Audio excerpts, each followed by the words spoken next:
এটা আপনাদের চেহারা দেখে বোঝা যাচ্ছে যে আপনারা সবাই এই কোরআনের মাহফিল পাওয়ার জন্য খুশি, কারণ চেহারায় সাক্ষী দেয়। আমরা সবাই পড়ে নেই আলহামদুলিল্লাহ। দয়ার নবীর প্রতি দরুদ পড়ে নেই সাল্লাল্লাহু আলাইহি ওয়াসাল্লাম। আলোচনা আমি আয়াতে কারিমা তিলাওয়াত করেছি।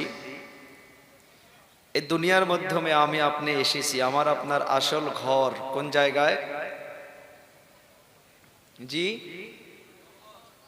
কবর না, আসল বাড়ি কোথায় ছিল বানি আদমের? মাশাআল্লাহ। আমার আপনার বাড়ি কোথায়? বলি সবাই, জান্নাতে। কোথায়? সবাই বলি কোথায়? জান্নাতে। আদম আলাইহিস সালাতু ওয়াস সালাম এবং আম্মা জান হাওয়া আলাইহিস সালামকে জান্নাতে রেখেছিলেন। আজ এখানে আসার পর একটা আমি কাগজ দেখলাম, স্বামী স্ত্রী আলোচনা অনেক দিকে হয়, নামাজের হয়, মা বাবার হয়, সময় অনেক হয়ে গিয়েছে, তথাপিও আমি নওজওয়ানদের প্রোগ্রাম সেদিকে কিছু টাচ করব আমি ইনশাআল্লাহ। আমি আয়াত পড়েছি, আল্লাহ তাআলা আদম আলাইহিস সালাতু ওয়াস সালামকে বলেছিল যে জান্নাতের মাধ্যমে খাও পিও সুখ শান্তি করে সেখানে থাকো। আদম আর হাওয়া পৃথিবীর সর্বপ্রথম স্বামী, ওনার নাম কি ছিল? আদম। বলি কি নাম? এই যে সম্মুখী যিনারা আছেন আপনাদেরকে ওয়াজ করতে হবে আমার সাথে। প্রথম স্বামীকে আদম। পৃথিবীর সর্বপ্রথম বাবার নাম? সবাই বলি বাবার নাম আদম। পৃথিবীর সর্বপ্রথম স্ত্রী হাওয়া। হাওয়া নয়, কি নাম? হাওয়া আলাইহিস সালাম। পৃথিবীর সর্বপ্রথম মা হাওয়া আলাইহিস সালাম। আল্লাহ তাআলা এই স্বামী স্ত্রীর সম্পর্কটা এটা জান্নাতি সম্পর্ক বলে আল্লাহ ঘোষণা করেছে। সুবহানাল্লাহ বলা যাবে না? এটা অনেক বড় একটা সম্পর্ক। আজ সমাজে দেখা যায় এই সম্পর্কটাকে হাজব্যান্ড ওয়াইফের যেটা কর্তব্য এটা বোঝে না, ওয়াইফ হাজব্যান্ডের যেটা কর্তব্য এটা বোঝে না। কিন্তু এই বিষয়ে তো আলোচনাও হয় না। আল্লাহ তাআলা আদমকে ইরশাদ করেছিলেন, وَقُلْنَا يَا آدَمُ اسْكُنْ أَنْتَ وَزَوْجُكَ الْجَنَّةَ وَكُلَا مِنْهَا رَغَدًا حَيْثُ شِئْتُمَا وَلَا تَقْرَبَا هَذِهِ الشَّجَرَةَ فَتَكُونَا مِنَ الظَّالِمِينَ।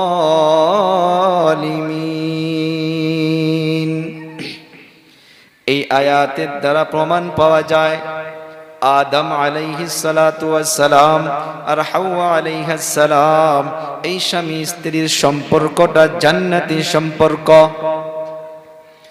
আল্লাহ তাআলা আদম আলাইহিস সালাতু ওয়াস সালামকে যখন সর্বপ্রথম বানাইলেন একা একা একা একা, এই যে পৃথিবী, আমি অনেকটা মাহফিলে বলি যে আল্লাহ তাআলা আদমকে বানাইলেন মাটির দ্বারা, আর ফেরেশতাকে বানাইলেন নূরের দ্বারা, আর জিন জাতিকে বানাইলেন আগুনের দ্বারা। আদম আলাইহিস সালাতু ওয়াস সালামকে আল্লাহ তাআলা যখন বানাইলেন জান্নাতের মাধ্যমে, আদম নবী একা একা একা একা বসে বসে টেনশনে বসে আছে, ভালো লাগে না, মাথা খুঁজায় একলা। কোথায়? জান্নাতে। আমাকে আপনাকে দুনিয়ার মাধ্যমে যদি বড় একটা বিল্ডিং বানায়া দেওয়া হয়, সে বিল্ডিং এর মাধ্যমে অনেক সব ধরনের সুবিধা দিয়ে দেওয়া হয়, খানা খাদ্য সবকিছু দিয়ে দেওয়া হয়। ওই একজন ব্যক্তি ওই বিল্ডিং এ তানহা থাকবে না, তার ভালোই লাগবে না। আদম আলাইহিস সালাতু ওয়াস সালাম কে আল্লাহ তাআলা জান্নাতে রাখলো। আদম নবী বসে বসে একা একা চিন্তা করে। আল্লাহ তাআলা তো জানিয়ে দিয়েছেন কোরআনে কারীমের মাধ্যমে, ইন্নাল্লাহা আলীমুম বিযাতিস সুদূর। আল্লাহ তাআলা সমস্ত মানুষের অন্তরের খবর জানেন, সমস্ত মানুষের দিলের খবরকে আল্লাহ তাআলা জানেন। আদম আলাইহিস সালাতু ওয়াস সালামের অন্তরের খবর আল্লাহ তাআলা জানলেন। আল্লাহ তাআলা আদমকে বলল, রে আদম দাঁড়া, আমি তোর মনের খবরকে বুঝতে পেরেছি। তুমি কিসের জন্য টেনশন করে আছো, একা একা বসে আছো রে আদম। আল্লাহ তাআলা আদম আলাইহিস সালাতু ওয়াস সালামের বাউ দিক দিয়ে একটা বেকা হাড় থেকে আল্লাহ তাআলা আম্মা জান হাওয়া আলাইহিস সালামকে বানাইলেন। মনে রাখবেন কি দিয়ে বানাইছে? বেকা হারা, ডাইরেক্ট হারা বলা যাবে না। তেরা হারা বেকা হারা দিয়া হাওয়া আলাইহিস সালামকে বানাইলেন। নবী আমার বলে গিয়েছে, আমার উম্মতের দল মেয়েদেরকে আল্লাহ তাআলা আদমের বেকা হারার দ্বারা বানাইলেন। যতই তাদেরকে সুখ দাও, যতই তাদেরকে টাকা পয়সা দাও, ধন দৌলত দাও, মাদের একটা নাতে একটা চরিত্র তেরা থাকবেই। কথা কয় না? আছে না? কার কথা? কথাটা কার? আল্লাহর নবীর। আল্লাহর নবী সতর্ক করে দিলেন, ও আমার উম্মতের দল, ওই তেরাটাকে একবারে সিধা করতে যেও না। সিধা করতে গেলে ভেঙে যাবে, ভেঙে যাবে। ওই তেরাকে তোমরা সিধা মনে করে তোমরা দুনিয়াতে জীবন যাপন করবা। মারা তো খারাপ পাবেন না আবার না। আল্লাহ তাআলা জানিয়ে দিলেন, হাওয়া আলাইহিস সালামকে বানাইয়া আদমের নিকটে বসাইয়া রাখলো। আদম আলাইহিস সালাতু ওয়াস সালাম হাওয়ার দিকে হাত বাড়াইতে চাইলেন। এই যে ভেজাল শুরু হয়েছে ওখান থেকে, ভেজাল যুবক ওখান থেকে শুরু হয়েছে। হাওয়া আলাইহিস সালাতু ওয়াস সালাম বসে আছে, আদম নবী হাওয়া আলাইহিস সালামের দিকে হাত বাড়ানো শুরু করছে। আল্লাহ তাআলা বলে, রে আদম দাঁড়া দাঁড়া দাঁড়া দাঁড়া দাঁড়া, এমনি হাত লাগানো যাবে না, এমনি দেখা যাবে না, এমনি টাচ করা যাবে না। ও আল্লাহ, কি করতে হবে? বলে মোহরানা দিতে হবে, দেন মোহর দিতে হবে। সুবহানাল্লাহ বলা যাবে না? যুবকগুলো খেয়াল করবা, যারা বিবাহ করছো তারাও, যারা বিবাহ করো নাই তারাও। আল্লাহ তাআলা বলল, দেন মোহর দাও, মোহরানা লাগবে। আল্লাহ আমার কাছে কোনো কিছুই নাই, কি দিয়ে দেন মোহর দিব? টাকা নাই, পয়সা নাই, ধন দৌলত নাই। আল্লাহ তাআলা বলল, রে আদম দিতেই লাগবে, এমনি হাত লাগানো যাবে না। তোমার জন্য হারাম, তোমার জন্য হারাম। বানাইতে পারি, তোমার মন বুঝে আমি বানাইয়া দিয়েছি, কিন্তু হাত লাগানো, টাচ করা, নজর দিয়ে তাকানো পারমিশন দেই নাই। আদম নবীকে আল্লাহ তাআলা জানিয়ে দিল, রে আদম। ভাই ভাই আওয়াজ তুললে চি করে ভাইজান, দয়া করে ঠিক করে দেখেন, আওয়াজ তুললে ফেটে যায়। আদম আলাইহিস সালাতু ওয়াস সালাম আল্লাহ তাআলার দিকে তাকাইয়া আছে, গো আল্লাহ তাহলে আমি কি করব? আল্লাহ তাআলা বলল, রে আদম আখিরি জামানায় আখিরি নবীর পয়গম্বর আমি পাঠাবো। রে আদম ওই আখিরি নবীর উপরে তুমি কয়েকবার দরুদ শরীফ পড়ে দাও, এইটাই তোমার বিবাহর জন্য হইয়া যাবে দেনমোহর। সুবহানাল্লাহ লাহে কই। এর দ্বারা কি বুঝলাম? বিবাহ করতে গেলে রে যুবক, সর্বপ্রথম তোমাকে দেনমোহরের জন্য তৈরি হইতে হবে। স্বামী স্ত্রী এমন একটা সম্পর্ক, আগেই বলেছি জান্নাতি সম্পর্ক। জান্নাতের মাধ্যমে কি কোনো টেনশন হবে গো? বান্দা যা চাইবে তাই আল্লাহ তাআলা দিবে। স্বামী স্ত্রী যদি জান্নাতি সম্পর্ক হয়, দুনিয়ার মাধ্যমে কেন জাহান্নামের টুকরা হইয়া থাকে ঘরখানা? এর কারণ কি? কারণ কি? কারণ কি? কুয়ার মাধ্যমে পানি গন্ধ করে, বালতি দিয়া পানি উঠায়, পানি ফেলায়, তথাপি তো গন্ধ শেষ হয় না। কুয়ার মাধ্যমে যে বড় একটা ব্যাঙ মরে আছে, সে ব্যাঙটা তুলে ফালাইয়া দেয় না। বলুন, 1000 বালতি যদি পানিও ফালাইয়া দেওয়া হয়, ওই কুয়ার পানির থেকে গন্ধ কি শেষ হবে? আকলমন্দের জন্য ইশারা কাফি। ও বাবা, স্বামী স্ত্রীর মাধ্যমে জান্নাতি সম্পর্ক আল্লাহ বললেন, সে জান্নাতি সম্পর্কের মাধ্যমে আজকে দুনিয়ার জমিনে পরায় ফ্যামিলি গুলো জাহান্নামের টুকরা হইয়া আছে। কোন জায়গা থেকে রে বাবা?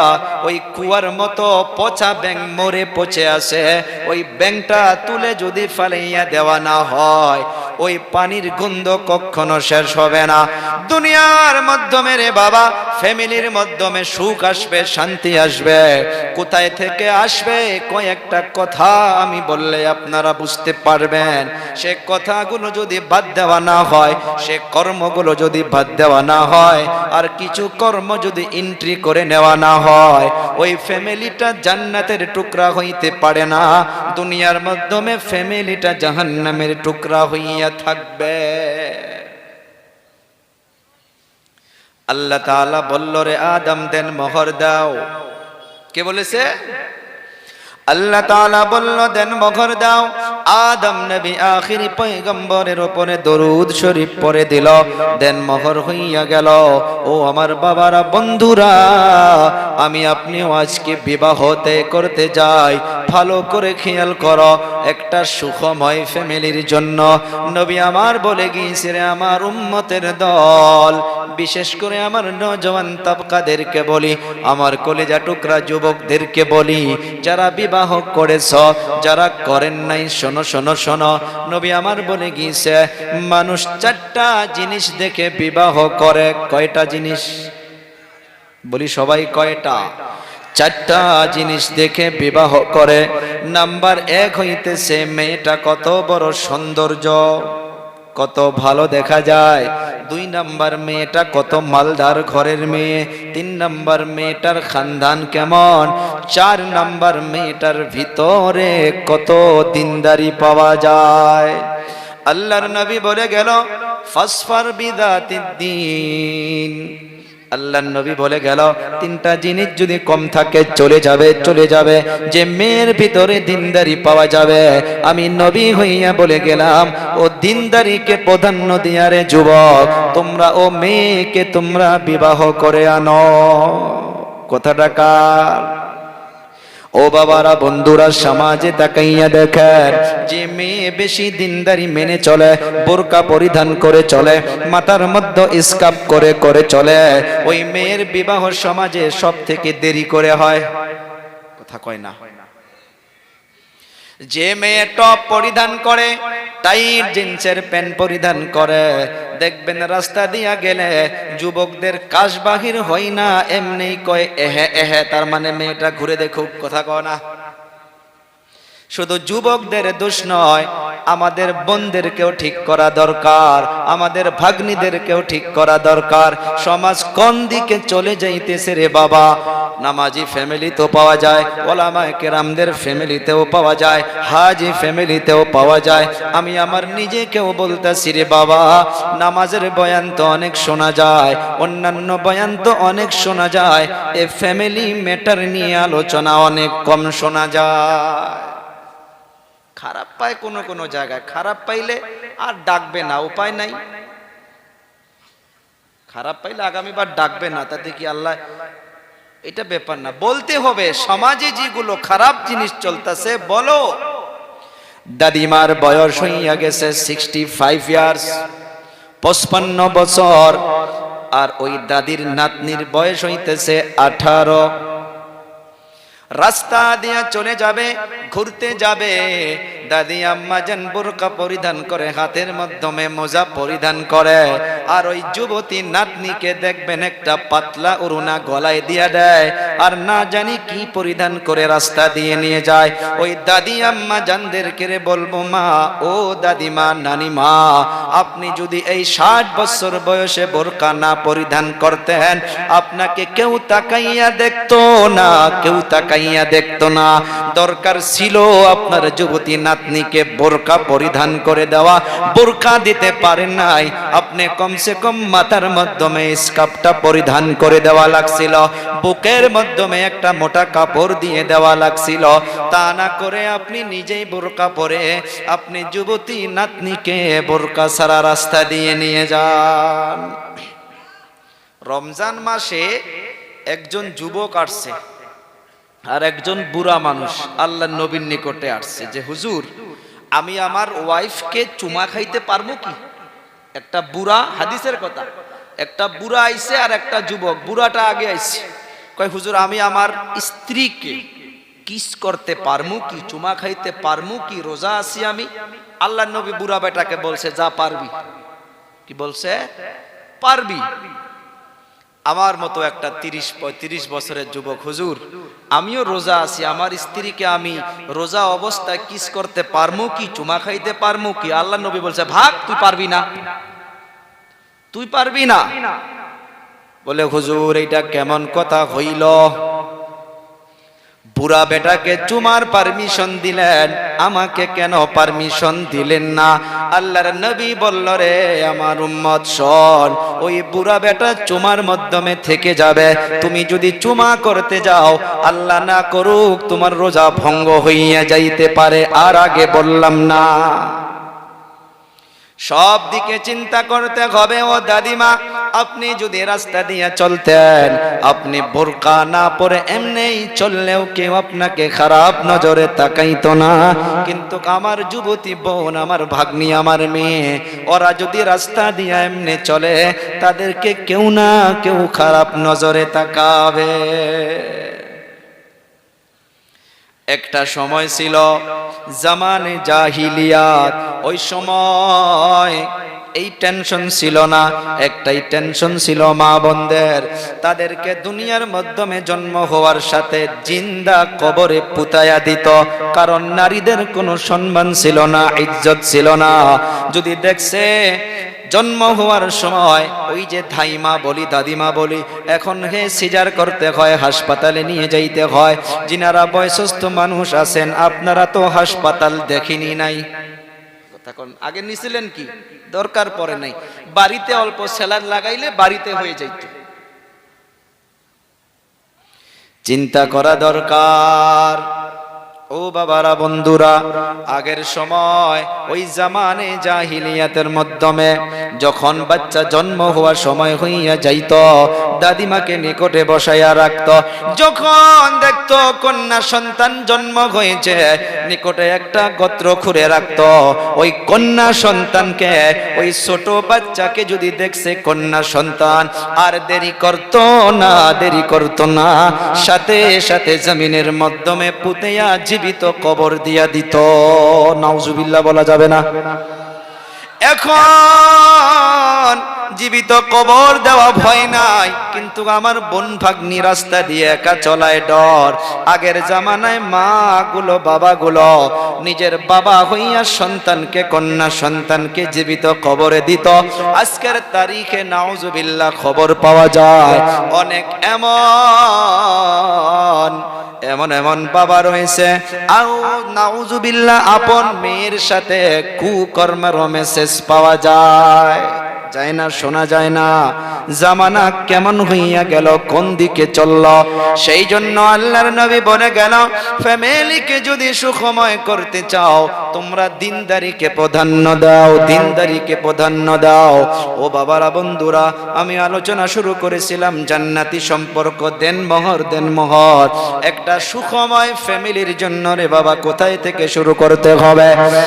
এখন দিনদারি বা অদিনদারি পছন্দ হয়ে যাওয়ার পর দোনো পক্ষর মানুষ বসাবসি করে, দেনমোহর তয় করে নেয় যে 3,01,101 টাকা, 3,01,101 টাকা। বিবাহর দিন তয় হইয়া গেল, বিবাহ করার জন্য সবাই চলে গেল, নিয়ে গেল মাত্র 80,000 টাকার দেনমোহর। হয় না এরকম? 80,000 টাকার দেনমোহর নিয়ে যাওয়ার পর সুন্দর করে সব বাহির করে দেয়। আবার কাজী সাহেব বসে থাকে, কাজীগুলো আগের টাইমে এখনো কিছু কিছু আছে, যত দেনমোহর হয় ওই দেনমোহর হিসাব কইরা কইরা তারা টাকা নেয়। নাই দিকেও আছে, তাদেরকেও বুঝাও এরকম ভাবে নেওয়া যাবে না, নেওয়া যাবে না। দেনমোহর ত্যাগ হইয়া গেল 3,01,101 টাকা, আর বিবাহর দিন নিয়ে গেল মাত্র 80,000 টাকা। উকিল দাঁড়াইয়া গেল, সাক্ষী 2 জন দাঁড়াইয়া গেল, বলে পারমিশন দাও, আমরা যাব এখন মেয়েটার নিকটে। বলে যাও, পারমিশন দিলাম। কাগজ নিয়ে গেল, যাওয়ার পর মেয়ের নিকটে বসে গেল। যাওয়ার পর বলতেছে, অমুক গ্রামের অমুক মিয়ার ছেলে অমুক 3,01,100 টাকা দেনমোহর ধার্য করিয়া 80,000 টাকা আদায় দিয়া ও মা তোমাকে শাদী করতে আসিয়াছে, তুমি রাজি আছো কিনা? বলুন, সেদিন কি ও না বলবে? এই কথা কয় না? ওই বোন ভাগ্নি কি না বলবে? 80,000 টাকা দেনমোহর দিল, সুন্দর করে প্রশ্ন করে তুমি রাজি আছো কিনা? সে যদি বলার জন্য দেরি করে, নিকটে চাচিগুলো দাদিগুলো বসে থাকলে তারা একটা কোনি দিয়ে একটা কুচা মেরে বলে যে ক জলদি আলহামদুলিল্লাহ। কয় দেরি কইলে অন্য কিছু ভাববো। কথা কয় না? দেরি কইলে আলোচনা করব যে ও তো দেখছো অমুকের স্ত্রী যে বিয়া করে আনলো না, কইতেই চায় নাই, বোধ হয় ওই দিনকে বোধ হয় আগের বয়ফ্রেন্ড মেসেজ টেসেজ করছে নাকি। সেই জন্য ওই মেয়েটা দেরি করে না, সুন্দর করে বলে আলহামদুলিল্লাহ। বলে কে শুনছেন? সাক্ষী সাহেব বলে হা। ও উকিল আপনি শুনছেন? বলে হা। বলে আবার জিজ্ঞাসা করেন। আবার কয়, ওই মেয়ে বলে আলহামদুলিল্লাহ। বলে চলো, হইয়া গেছে। চলে গেল। চলে যাওয়ার পর বলে অমুকের মেয়েকে অমুক ভাবে জিজ্ঞাসা করলাম, উনি বলল আলহামদুলিল্লাহ। বলে আপনার কেউ সাক্ষী আছে? বলে হ্যাঁ, 2 জন আছে। শেষ, বিবাহ হইয়া গেল। ও যুবক, মাসআলায় কি বলে অল্প চিন্তা করুন, নো ডাউট বিয়া হয়ে যাবে, বিয়ার মাধ্যমে বাধা হবে না। কিন্তু একটা জিনিস মনে রাখো, আপনি যে 2,01,100 টাকা বাকি রাখলেন, এর মাসলা কি? আগেই বলেছি কুয়ার পানি গন্ধ করে, এমনি পানি উঠালে গন্ধ শেষ হবে না। ওই কুয়ার থেকে ব্যাংটা ফালাইয়া দিতে হবে। ফ্যামিলির থেকে টেনশন দূর হয় না, ঝগড়া শেষ হয় না। ওই বিবাহর আগের থেকে, বিবাহর দিন থেকে আমাকে আপনাকে খেয়াল করতে হবে, কেন ফ্যামিলিতে শান্তি আসে না। সুন্দর করে খেয়াল করুন। 2,01,101 টাকা যে বাকি রাখলেন, শরীয়ত বলতেছে রে বাবা শোনো, এমন অবস্থায় কোন স্বামীর যদি ইন্তেকাল হইয়া যায়, ওলামায়ে কেরাম মুহাদ্দিসিনে কেরাম লিখতেছে। আবার বলি, প্রশ্ন করবেন হুজুর বিয়াটা হইছে কিনা? বিয়াটা হইছে। দেনমোহরের ব্যাপারে কি বলে? বলা হইতেছে রে বাবা, 2,01,101 টাকা যে বাকি থাকলো, ওই অবস্থায় যদি স্বামীর ইন্তেকাল হয়ে যায়, কিতাবের মাধ্যমে পাওয়া যাচ্ছে ওই স্বামীকে জানাজা করার পর কবরে রাখার আগে, কবরে থুয়ার আগে এমন অবস্থায় অর্ডার করা হচ্ছে যে ওই স্বামীর মাল থেকে, গাড়ির থেকে, বাড়ির থেকে আপনি তার ধন দৌলতকে বিক্রি করে ওই স্বামীর দেন, স্ত্রীর দেন মোহরকে আগে আদায় করে দাও। চিন্তা করুন, বিবাহর দিন থেকে আপনি আপনার মেয়েকে, আপনার ছেলেকে বেঁধে রাখছেন কিনা? এমন ভাবে রাখা যাবে না। আলোচনাকে সহজ করে নিয়ে আসেন যে যেটা দেনমোহর আদায় হবে সেটাই। কেন মেয়ের মাগুলো, মেয়ের বাবাগুলো এইটা টেনশন করে যে আমার মেয়েকে যদি ছেড়ে দেয়, নাউজুবিল্লাহ, মুরব্বি হইয়া কেন এ খেয়ালটা অন্তরে আসবে? সতর্ক হইয়া যায়। ও বাবারা, বন্ধুরা, এই যে দেনমোহর যে আমাকে দেওয়া লাগছিল 3,01,101 টাকা, দিলাম মাত্র 80,000 টাকা, 80,000 টাকা। আর আদম নবীকে আল্লাহ তাআলা যে বানায়া রাখছিল, ওনার বেকা হাড়ার থেকে হাওয়া আলাইহিস সালামকে আদম নবীও বলছিল, আল্লাহ আমার কাছে দেনমোহর নাই। আল্লাহ বলেছে, দাঁড়া, দেনমোহর নাই বললে হবে না, হাত লাগানো যাবে না, পয়সা নাই, টাকা নাই, নবীর উপরে দরুদ শরীফ পড়ে দেয়, তারপর তুই হাত লাগা। ও বাবারা, বন্ধুরা, আজকে সমাজের মাধ্যমে দেখা যায় 80,000 টাকা যে আপনি দেনমোহর দিলেন, তারপর চিন্তা করেন আপনি ওই কন্যার বাড়ির থেকে 40,000 টাকা দামি একটা বক্স পালেং নিতেছেন, আবার 40,000 টাকা দামি ডাউনলোড সেট নিতেছেন, আবার আপনি ল্যাপটপ নিতেছেন, আবার অনেকগুলো নাউজুবিল্লাহ বদবুদার চিজ খানেওয়ালা মানুষও এমন আছে যারা ডিমান্ড করে ওই মেয়ের বাড়ি থেকে বাইক পর্যন্ত নেয়। কথা কয় না, আছে না নাই? শরীয়ত বলল তুমি কন্যাকে দিয়া নিয়ে আসো, তুমি পয়সা দাও, দেনমোহর দাও। উল্টা হইয়া গেছে, দেনমোহর না দিয়া উল্টা মেয়ের বাড়ির থেকে নিয়ে আসতেছে।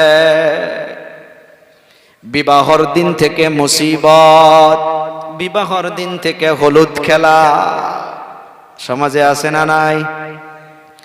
এমন ভাবে হলুদ খেলা শুরু হইয়া যায়, ভাবিও হলুদ লাগাইয়া দিতেছে, মামার বেটিও হলুদ লাগাইয়া দিতেছে, খালার বেটিও হলুদ লাগাইয়া দিতেছে। হালদি বুঝেন না, করে না নাই?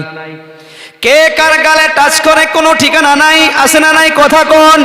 এ বাবা, বিবাহর দিন থেকে যদি আপনার উপরে এমন ভাবে স্টেপ শুরু হইয়া যায়, আবার একদিকে ডিজে গান, বিবাহটা আল্লাহর নবী বলে গেইতেছে, শোনো, আন-নিকাহু মিন সুন্নতি। আল্লাহু আকবার বলা যাবে না? এ বাবা, নামাজ যেমন ইবাদত, যাকাত যেমন ইবাদত, রমজানুল মুবারকের রোজা যেমন ইবাদত, আল্লাহর নবী বলে গেল আন-নিকাহু মিন সুন্নতি, বিবাহটাও আমার একটা সুন্নত। আল্লাহর নবীর সুন্নত একটা অনেক দামি ইবাদত। সুবহানাল্লাহ বলা যাবে না? এ বাবা, নামাজের মাধ্যমে কেউ ডিজে বাজায় গো, কথা কয় না, কথা কইতে হবে। একদিকে ইমাম সাহেব কেরাত করবে আলহামদুলিল্লাহি রাব্বিল আলামিন, মসজিদের আরেক কোনায় কি ডিজে বাজায়। কিন্তু বিবাহর দিন ইমাম সাহেব ওই যে খুতবা পড়তেছে, ইয়া আইয়ুহান নাসুত্তাকু রাব্বাকুমুল্লাযী খালাকাকুম মিন নাফসিন ওয়াহিদা ওয়া খালাকা মিনহা যাওজাহা ওয়া বাথা মিনহুমা রিজালান কাসীরান ওয়া নিসাআ ওয়াত্তাকুল্লাহাল্লাযী তাসাআলুনা বিহি ওয়াল আরহাম ইন্নাল্লাহা কানা আলাইকুম রাকিবা। ওদিকে গানের আওয়াজ ইমাম সাহেবের কানের মাধ্যমে আসে না নাই? এ বাবা, সমাজের মাধ্যমে ইমাম সাহেব মজবুত হন, ইমামকে সমাজের নেতাগুলো ক্ষমতা দেন, পাওয়ার দেন, যে সমাজের মাধ্যমে যার বিবাহতে ডিজে বাজবে ওই বাড়ির মাধ্যমে ইমাম সাহেব যাবে না, ওই বাড়ির মাধ্যমে দোয়া করতে যাবে না, ওই বাড়ির মাধ্যমে জানাজা পড়াইতে যাবে না। সমাজের মাধ্যমে এই নিয়মটা মজবুত করেন, আল্লাহর কসমকে বলতে পারি, দেখবেন বিবাহটা সুন্নত ভাবে হইয়া যাবে। এ বাবা, সমাজকে বদলাইতে হবে, এমনি আল্লাহ বদলাইয়া দিবে না।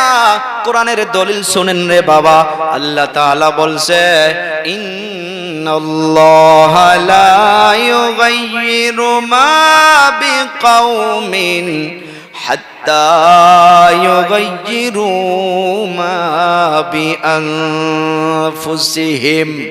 ওলামায়ে কেরাম জানেন, ইন্না শব্দের মানা নিশ্চয়, অবশ্যই, ইয়াকিনান, 100 এর ভিতরে 100%। আল্লাহ তাআলা বলে, নিশ্চয় আমি আল্লাহ ওই সময় পর্যন্ত কোন এলাকাবাসীকে বদলাইয়া দেই না। কার কথা সবাই বলি? পিছনের ভাইরাও বলতে হবে কার কথা রে যুবক?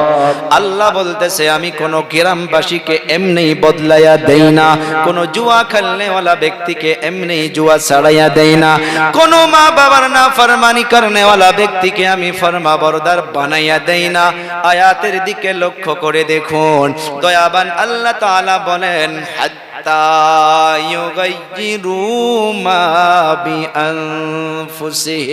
ওরে যুবক, পাগুলো আগাইয়া দিরে বাবা, আল্লাহর কসম খেয়ে বলি, কোন যুবক যদি বলো হুজুর আমার পা ধরেন, আমি আর ডিজে বাজাবো না, পা ধরেন ড্রাগস করব না, আমরা ওলামায়ে কেরাম তোমাদের পা ধরার জন্য রাজি আছি।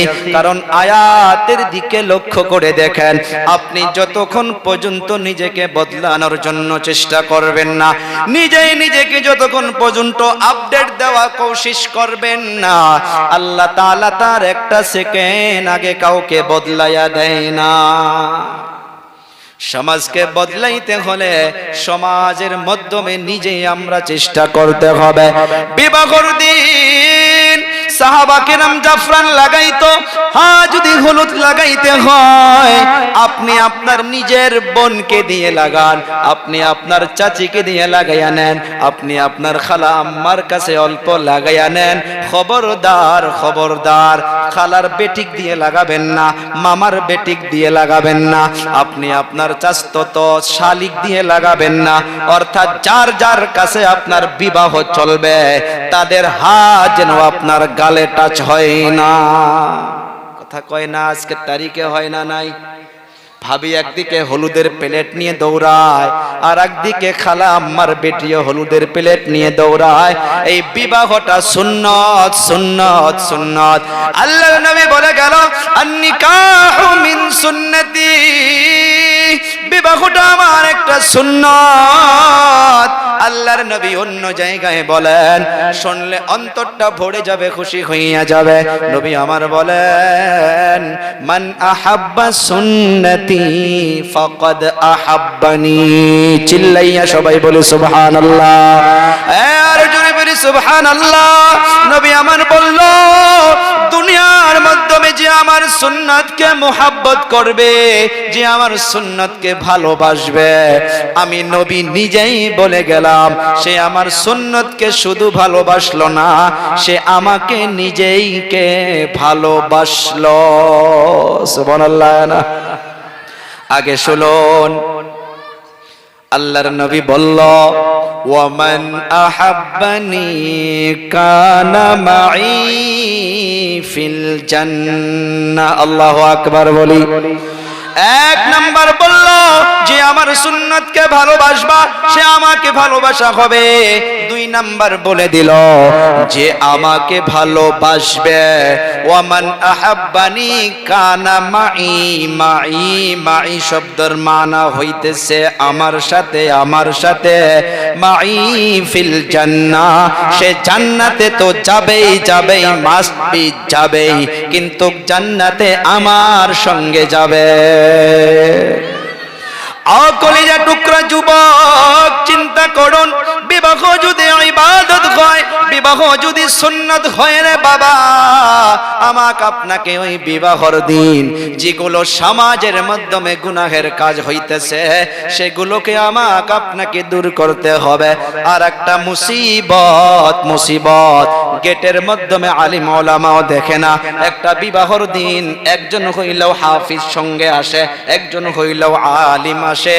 ওই যে গেটের মাধ্যমে দোকান নিয়ে দাঁড়াইয়া থাকে, ওই দোকান নিয়ে যে দাঁড়ায়, একটা করে মেয়ে যত পার্লার লাগায়, যত পার্লার লাগায়, বোধহয় ওই গেটের মাধ্যমে দাঁড়ানোর জন্য আমার যুবতী বন ভাগ্নি গুলো ওদিন বোধহয় একটা করে টেমা পুরাটাই বোধহয় গালের মাধ্যমে লাগাইয়া ওই মিষ্টি দই নিয়া ওই বিবাহর দিন গেটের মাধ্যমে দাঁড়াইয়া থাকে। কথা কোন এ বাবারা, বন্ধুরা, এগুলোকে দূর করতে হবে, আমাকে আপনাকে সজাগ হইতে হবে। তো জলসা কথা বন্ধ করেন, বয়ান বন্ধ করেন, কোনো লাভ নাই, কোনো লাভ নাই, কোনো লাভ নাই। বয়ান শুনে নাকে তেল দিয়া গিয়া ঘুমাইলে চলবে না, চলবে না। শক্ত করে দাঁড়াইতে হবে। হাগা মিষ্টি বন্ধ করা কথা বলি নাই, দই খিলানো বন্ধ করা কথা বলি নাই। দাঁড়ান, কয়েকজন যুবক দাঁড়াইয়া যান, মিষ্টি নিয়ে বসেন, দই নিয়ে বসেন। আপনি সুন্দর করে আপনার নতুন বরকে আপনি সুন্দরভাবে বিসমিল্লাহ করে মিষ্টি খেলাইয়া দেন, বাধা নাই। কে পারমিশন দিল বন্ধেরকে? মাথার মাধ্যমে কাপড় নাই, মাথার মাধ্যমে স্কার্ফ নাই। অনেক মান্যগণ্য ব্যক্তিগুলো এসে দাঁড়াইয়া যায়, ভিতরে যাওয়ার জন্য এন্ট্রি রাস্তা পাওয়া যায় না, কেউ না কেউ সাইড করে মানুষকে নিয়ে যাইতে হয়। আমরা অনেক বিবাহত গিয়েছি রে বাবা, ওই বিবাহর বাড়ির মাধ্যমে প্রবেশ করতে গেলে নাউজুবিল্লাহ, আল্লাহ মাফ করুক, আল্লাহ মাফ করুক, একজন হলেও মেয়ে মানুষের ধাক্কা শরীরে লাগে। এই গুনাহ হবে না নাই? পাপ হবে না নাই? তো ইবাদত করবার গিয়ে যদি পাপ কামানো লাগে, ওই পাপের আসরগুলো যার বিবাহ আপনার ফ্যামিলির মাধ্যমে সুখ হবে দূরের কথা, ওই যে আগেই বলছি শুরুর দিন থেকে ব্যাংকে ফালাইয়া দেন, পচা জিনিসকে ফালাইয়া দেন, নে তো পানির গন্ধ শেষ হবে না। না খারাপ পাইলেন? পাইলে উপায় নাই, বলতেই হবে, বলতেই হবে। আমরা না বললে কে বলবে রে বাবা? বলা আমাদের কাজ, চেষ্টা করা আপনাদের কাজ। আর হিদায়াত দেনেওয়ালা হইল একজন, চিল্লাইয়া বলি কে? আরো জোরে বলি কে? আরো একবার অন্তর থেকে বলি কে? আল্লাহ।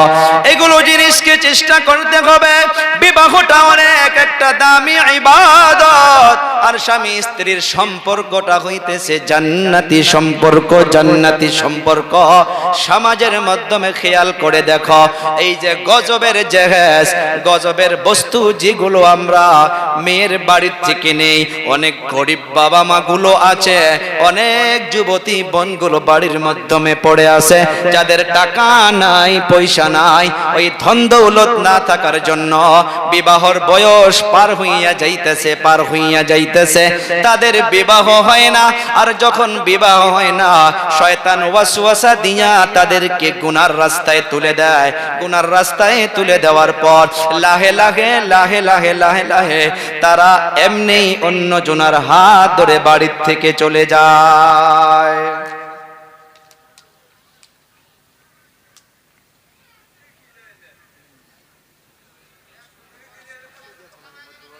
ঠিক আছে, ঠিক আছে, ঠিক আছে, এই বিষয় দিচ্ছে অসুবিধা। আমি বলতেছিলাম বিবাহের দিন থেকে আমাকে আপনাকে এই খারাপ জিনিসগুলো বন্ধ করতে হবে। এই বাবারা, বন্ধুরা, এই যে স্বামী স্ত্রী যে একটা সম্পর্ক, এই সুখময় ফ্যামিলির জন্য মাদেরকে বলি, ও মা খারাপ পাবেন না, আপনাদের বদনামের জন্য বলি নাই, কারণ আপনারা তো আমাদের মা।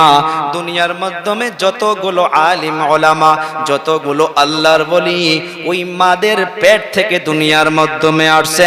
আর যতগুলো চোর ডাকাত লুচ্চাবাজি, তারাও ওই মাদের পেট থেকে দুনিয়াতে আসছে। একটাই কথা, একটাই জায়গায় যদি জলপাই গাছ লাগানো হয়, আর একটা জায়গায় যদি আম গাছ লাগানো হয়, ওই জলপাই গাছ থেকে জলপাই পাওয়া যাবে, আবার আম গাছ থেকে জলপাই পাওয়া যাবে না, যাবে না, যাবে না। জলপাই গাছ লাগাইয়া যদি কেউ মিঠা আমের তালাশে থাকে, তার মতো আর মূর্খেমি এই দুনিয়ার মাধ্যমে হবে না। কথাটা বুঝছেন কি কইছি? মাদের দরকার। ও মা, বাচ্চা যখন পেটের মাধ্যমে এসে যায় রে মা, ওই সময় থেকে আপনি আর গান বাজনাকে ছেড়ে দিন, আপনি গজবের মোবাইলকে ছাড়েন। আজকের মা বোনদের এমন অবস্থা হইয়া গেছে, স্বামীদের এক নাম্বার দোষ। যখন বাচ্চা পেটে এসে যায়, স্ত্রীগুলো বলে, আপনি তো দোকানে যাবেন, বাড়ির মাধ্যমে একা একা ভালো লাগে না, আমাকে একটা জাহান্নামের বস্তু আইনে দেন। কি নাম? বলে গজবের মোবাইল। কি করবা? বলে বৈশা বৈশা আমি সিরিয়াল দেখব। বলে তুই চিন্তা করিস না, তুই চাইলে আমি আসমানের তারাটাও এনে দিব। কয় না নাই? এ বাবা চিন্তা করো, আপনি কিন্তু জলপাই গাছ লাগাইতেছেন, জলপাই গাছ লাগাইয়া অবশেষে যদি আপনি মিঠা আমের তালাশে থাকেন, এইটা নামুমকিন, নামুমকিন, হাজারবার নামুমকিন। ও মা, দুনিয়া থেকে বিদায় হয়ে যাইতে হবে, অনেক বড় বড় মাদের ঘটনা পাওয়া যায়। আমরা নাম শুনেছি ইমামে মালিক রহমাতুল্লাহ আলাই, ইমামে আবু হানিফা রহমাতুল্লাহ আলাই, ইমামে শাফিঈ রহমাতুল্লাহ আলাই, নাম শুনছি না? ইমামে মালিকের ঘটনা লিখেছেন, ওনার আব্বা জানের যখন বিবাহ হবে, ওনার দাদু জান মেয়ে যখন তালাশ করা শুরু করছে, অন্য একজন এসে বলছে যে অমুক জায়গায় একটা মেয়ে আছে, কিন্তু অনেক দিনদার, অনেক দিনদার, বলে চলো দেখতে নিয়ে যাও।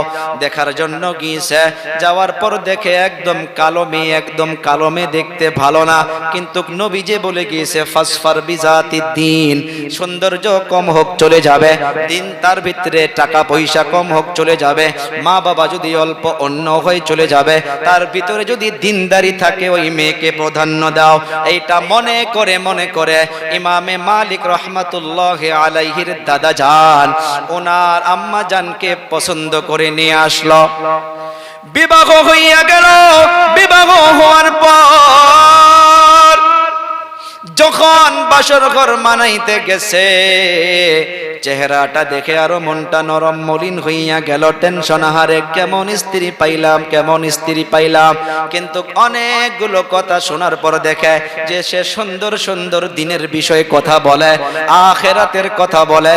তারপর ইমামে মালিক রহমাতুল্লাহ আলাইহির আব্বা জান ওনার স্ত্রীর উপরে মাইল হইয়া গেল যে হ্যাঁ এর ভিতরে দিনদারি পাওয়া যায়।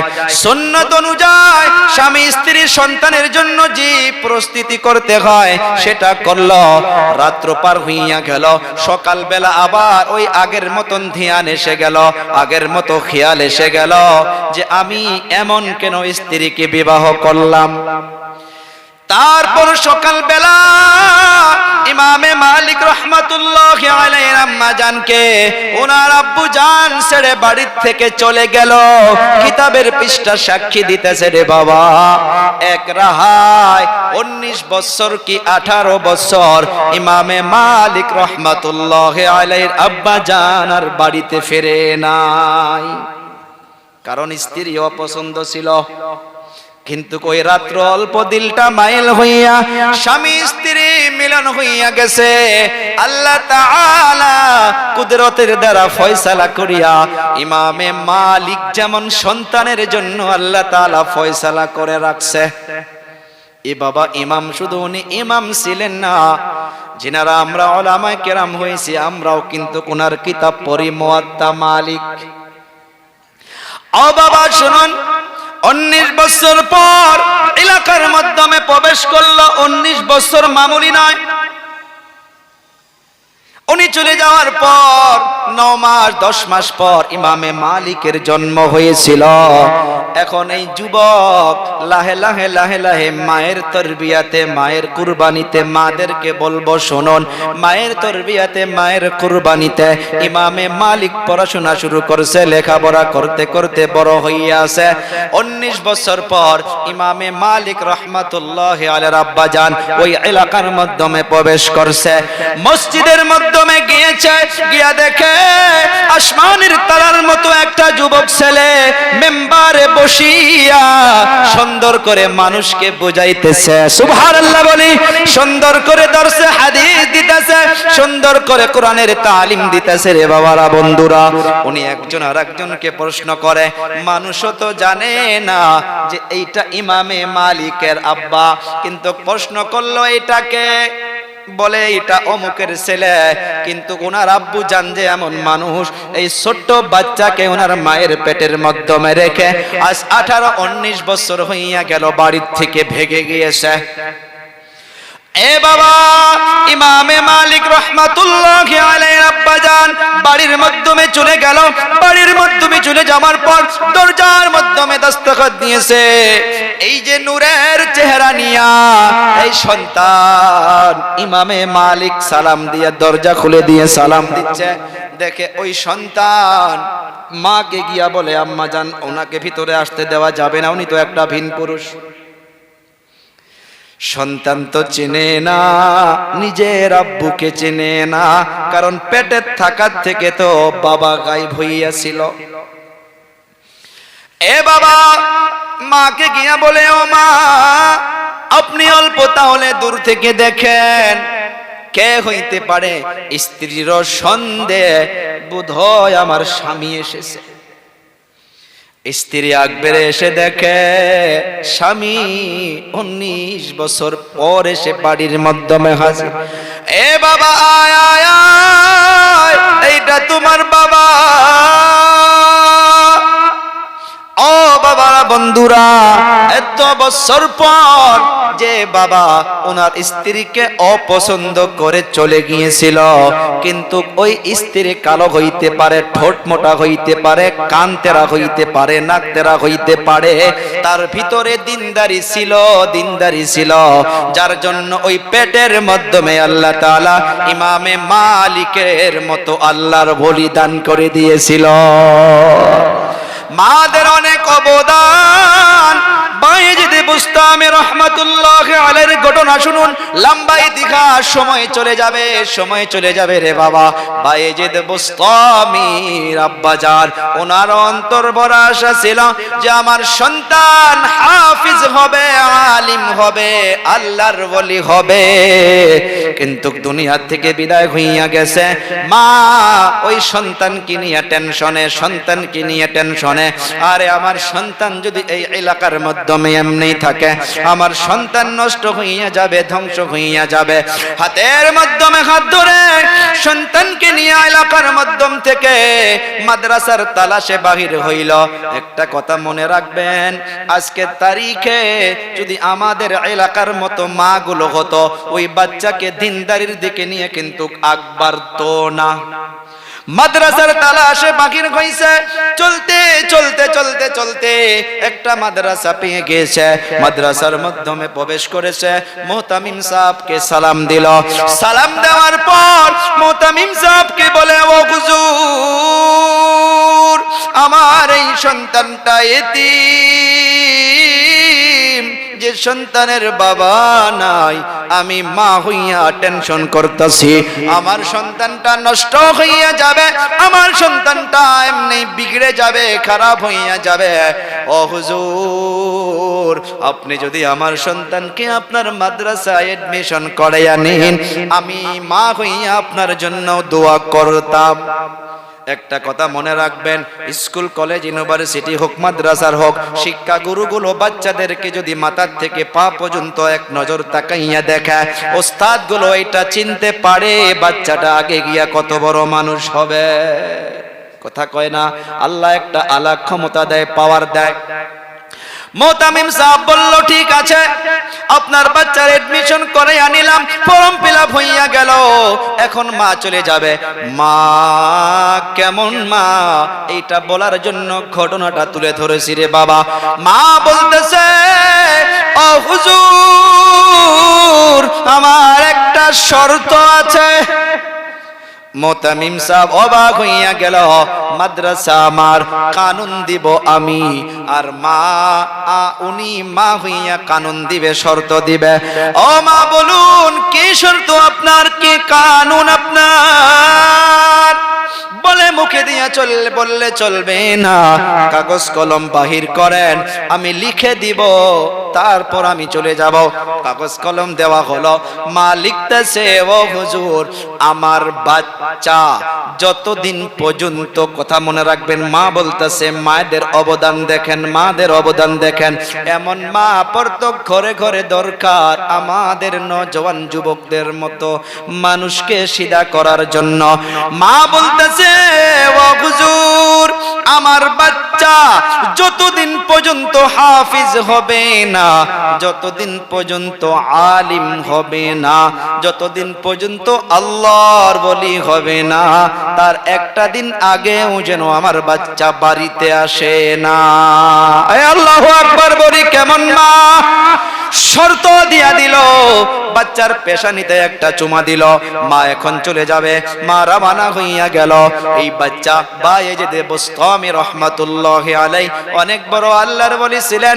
উনি লাগে লাগে নুরানি কায়দা শেষ করলো, পারে আম শেষ করলো, কোরআনে কারীম নাজরা শেষ করলো, তারপর হিফজ শুরু করলো। ওই বাচ্চাকে উস্তাদ একদিন দেখে ক্লাসের মাধ্যমে চেহারাটা মলিন করে বসে আছে। উস্তাদ প্রশ্ন করে, এ বাবা তোমার কি হয়েছে? ও হুজুর, গুসা করবেন না, জীবনে তো আর বাবাকে বাবা বলে ডাকতে পারবো না। ও হুজুর, আমার কেন আজকে অন্তরের মাধ্যমে বারবার বারবার মায়ের কথা মনে পড়তাছে। ও হুজুর, মায়ের হাতের গরম গরম খানার কথা মনে পড়তাছে। ও হুজুর, যদি কষ্ট না পান, একটা দিনের জন্য আমাকে ছুটি দিয়া দিলে আমি আজকে যাব, মায়ের চেহারাটা দিদার করব, মায়ের হাতের গরম গরম এক লোকমা খানা খাবো, আগামী কাল আবার আমি চলে আসব। এ বাবা, উস্তাদ টেনশনে পড়ে গেল। একদিকে বাচ্চার চেহারার দিকে তাকায়, আবার মায়ের শর্তর কথা মনে পড়ে। উস্তাদ একটা চালাকি করলো, এ বাবা শোন, তুমি যাবা ঠিক আছে, তোমাকে বাড়িতে যাইতে দেব, তুমি আগামীকাল যাবা, প্রত্যেক দিন যে তুমি এক পৃষ্ঠা করে সবক শোনাও, আগামীকাল এক পৃষ্ঠা সবক শোনালে চলবে না, তুমি 3 পৃষ্ঠা সবক শোনাইতে হবে, তারপর তোমাকে বাড়িতে যাইতে দিব। উস্তাদ মনে করলো 3 পৃষ্ঠা সবক শোনাইতেও পারবে না, আর বাড়িতেও যাইতে চাবে না। মায়ের ওয়াদাও থাকলো, সন্তানেরও মনটা ভাঙলো না। কিন্তু দেখেন, এমন মায়ের পেটে ছিলেন, এই সন্তান মুসাল্লা বিছাইয়া 2 রাকাত নামাজ পড়ে আল্লাহর কাছে মোনাজাত করেছে, গো আল্লাহ, জীবনে বাবাকে বাবা বলে ডাকতে পারবো না, ও দয়াবান আল্লাহ, আমারকে যেন মায়ের কথা বারবার বারবার মনে পড়তেছে।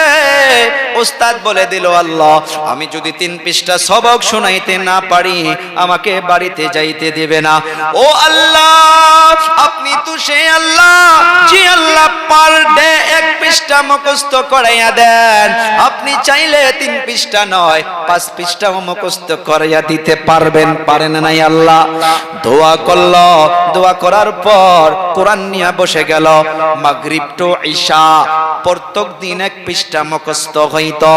মাগরিব টু ঈশা আল্লাহ তাআলা ওই বাচ্চাকে 3 পৃষ্ঠা মুখস্থ করাইয়া দিল। আরো লাহে কই সুবহানাল্লাহ। এ বাবা, রাত পার হইয়া গেল, সকালবেলা উস্তাদ ক্লাসে এসে গিয়েছে। এই বাচ্চা কোরআনে কারীমকে নিয়া গুনগুন করে উস্তাদের টেবিলে হাজির হইয়া গেছে। উস্তাদ মনে করলো যে আহারে 3 পৃষ্ঠা সবক কি মুখস্থ হইছে? জিজ্ঞাসা করে, রে বাবা মুখস্থ হইছে? বলে, হুজুর হ্যাঁ। বলে, শোনাও। আউযু বিল্লাহি মিনাশ শাইতানির রাজীম, বিসমিল্লাহির রহমানির রহিম। পরে শুরু করলো। 1 পৃষ্ঠা শোনাইয়া দিল, কোনো একটা ভুল নাই। 2 পৃষ্ঠা শোনাইয়া দিল, কোনো একটা ভুল নাই। 3 পৃষ্ঠা শোনাইয়া দিল, কোনো একটা ভুল নাই। আল্লাহু আকবার। উস্তাদ তো ফেসে গেল। আরে আমি ওয়াদা করেছি রে বাবা, 3 পৃষ্ঠা সবক শোনাইয়া দেবা তো বাড়িতে যাইতে পারবা।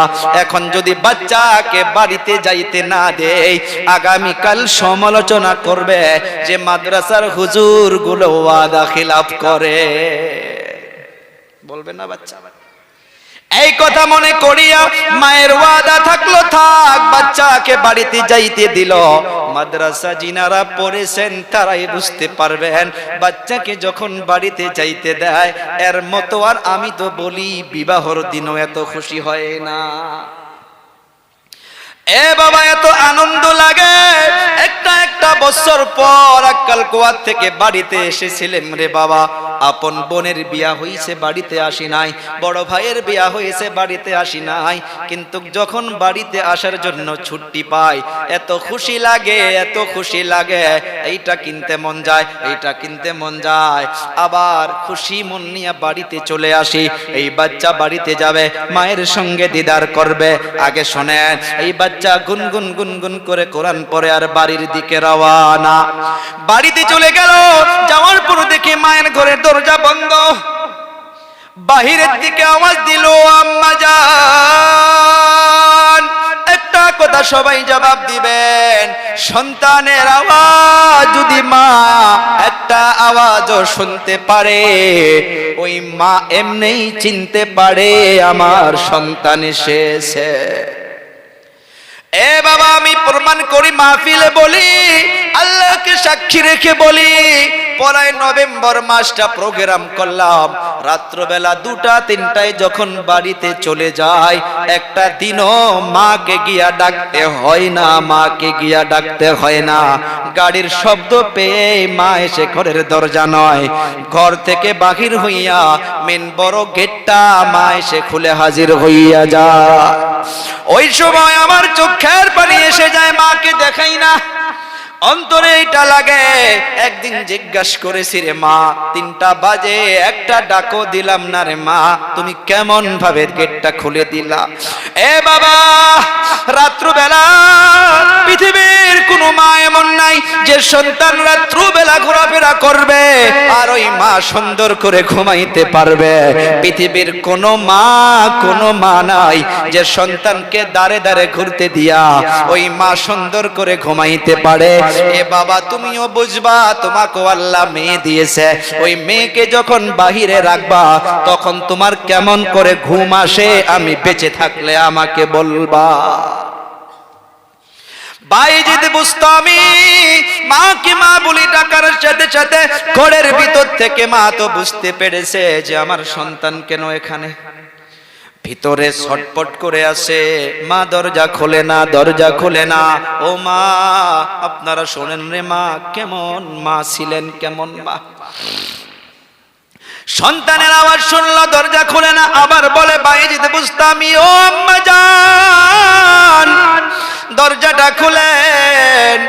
জীবনে তো বাবাকে বাবা বলে ডাকতে পারবো না রে মা, আপনার গরম গরম খানার কথা মনে পড়ে গিয়েছে রে মা, দয়া করে একবারের জন্য দরজাটা খোলেন।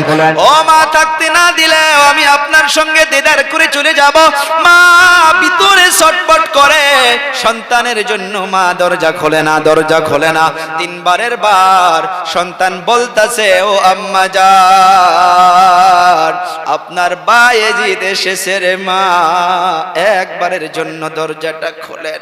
কেমন যেন ভেতরটা ছটপট করতে আছে, আপনার হাতের খানার কথা মনে পড়ে গিয়েছে রে মা, আপনার বায়েজিদ এসেছে, দরজা খোলো, দরজা খোলো।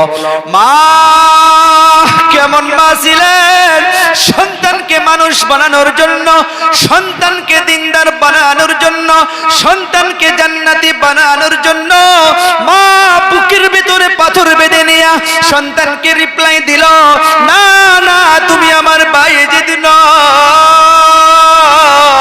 আমি তোমার জন্য দরজা খুলতে পারি না, তোমার জন্য দরজা খুলতে পারি না, কারণ আমার বায়েজিদ আসার সময় এখনো হয় নাই, তুমি চলে যাও।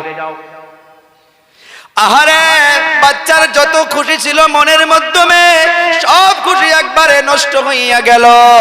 সন্তান চোখের পানি বাহির করে নিয়া আবার মাদ্রাসার দিকে রওনা হইয়া গেল। মাদ্রাসার দিকে চলতেছে চলতেছে, মাদ্রাসায় চলে গেল। যাওয়ার পর উস্তাদ দেখে বাচ্চার চেহারা মলিন, জিজ্ঞাসা করে, রে বাবা, তুমি এত জলদি কেন ফিরে আসলা? ও হুজুর, আমি বাড়িতে গিয়েছিলাম, আমার মা আমাকে চিনতেই পারে নাই। ওস্তাদ মনে করছে মা তো চিনতে পারে না, এইটা হইতে পারে না। ওস্তাদের ওই শর্তের কথা মনে পড়ে গেল। এদিকে যে মা সন্তানের জন্য দরজা খুলল না, আর দেখে সন্তানের আওয়াজ নাই, মা ঘরের ভিতরে মুসাল্লাটা বিছাইয়া সন্তানের জন্য আসল তুলে আল্লাহর কাছে দোয়া করতেছে, আল্লাহ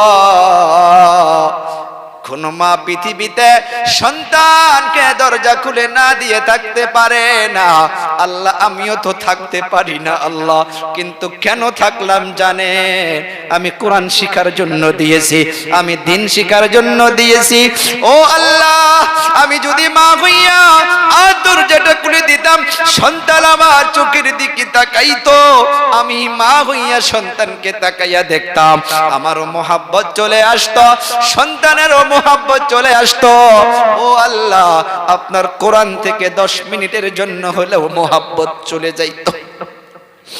আমি মা হইয়া কষ্টকে বরদাস্ত করেছি আল্লাহ, আমি মা হইয়া দোয়া করি আমার সন্তানকে দিনদারের জন্য কবুল করুন, আল্লাহর ওলির জন্য কবুল করুন। আমার যুবক মায়ের দোয়া বলুন, আল্লাহর দরবারে কবুল হইতে টাইম লাগে কি? সবাই বলুন লাগে। মা একদিকে মুসাল্লা বিছাইয়া দোয়া করতেছে, মায়ের দুয়ারে বাবা, এইটা ফলাফল যে দুনিয়ার মাধ্যমে পেয়েছো সেই বুঝতে পারবে। সারাদিন কথা বাহির হয় না, শরীর অসুস্থ হইয়া থাকে, যখন বাড়ির থেকে বাহির হই মা গাড়ির নিকটে এসে মাথাটা বুলাইয়া দেয়, ছোট বাচ্চার মতো করে চুমা খায়। এই যে এত বড় একটা নিয়ামত, মাথার মাধ্যমে যখন হাতটা ফিরাইয়া দেয়, তখন বিসমিল্লাহ বলে বাড়ির থেকে রওনা হয়ে যায়। আল্লাহর কসম, এমন লাগে যে রাস্তার সব বালা মুসিবত আল্লাহ কিছুই দিবে না। এ বাবা, এই নিয়ামত যার নাই তারা তো বুঝতে পারতেছ রে বাবা।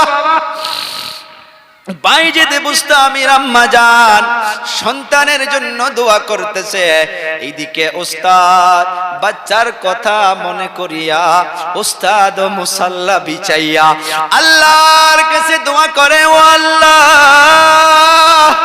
কেমন মা কেমন সন্তান, ও আল্লাহ আমিও ওস্তাদ হইয়া দোয়া করতেছি, বাইজিদ বুস্তামিকে কবুল করুন, কবুল করুন।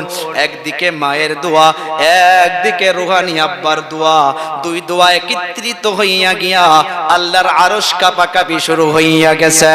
আল্লাহ তাআলা দোয়া কবুল করেছে। এক রাখায় 16 বছর বাইজিদ বুস্তামি বাড়িতে যায় নাই। 16 বছর পর বাইজিদ বুস্তামির মাদ্রাসার শিক্ষকের নিকটে, মুহতামিম সাহেবের নিকটে আল্লাহর নবী সাল্লাল্লাহু আলাইহি সাল্লাতু ওয়াস সালাম স্বপ্নের মাধ্যমে এসে গিয়েছে। আল্লাহু আকবার বলে।